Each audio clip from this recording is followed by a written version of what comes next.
To day one, write a user story. We're focused on agile design and development this week. Writing user stories is something that just about anyone can do. Sometimes you'll be solely reliant on it. You'll be talking to people and say, well, I think we need to do this. And they'll say, well, we need a user story for it. And you can script it. Your developers can script them. Your engineers script them. Product owners, really anyone can. But ideally it would be someone on your team. So someone in your small agile team.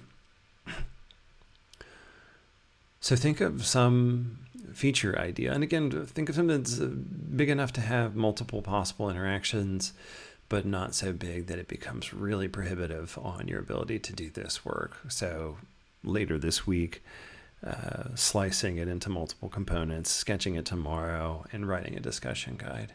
You certainly can grow it into a larger sketch, but it just means that you'll have a lot more overhead to manage while you're thinking about how to focus your efforts later in the week. So pick some product or app that you know. Use the classic format. As a user, I want to accomplish something for this reason.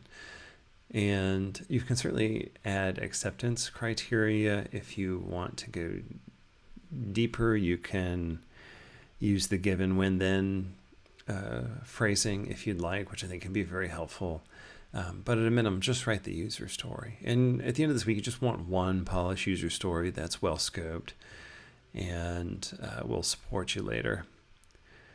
For this week, we also have the user story. This is on a site called Mountain Goat Software, but you can use any one you want to learn more about them if you're not familiar. As a type of user, I want to achieve something for some reason. And I think the key thing here is that the sum goal typically reflects a real world thing. So you wouldn't say, as a user, I want to enter the state value into the state field. You would say, as a user, I want to provide my state information. And it could be so that wouldn't be so that you have my state information, or so that I can enter my state information. It would be so that in the case of a website that's helping you find regulations around something, it could say so that I'll have up-to-date regulations that are focused or that are relevant to the state that I live in. And so really focus on getting that user story written well in a way that identifies the right user. So as a county resident or state resident, I want to select my state so that I can see the regulations that are relevant to me. And it could be more precise than that. It could be more abstract, but just to pick something that works for you.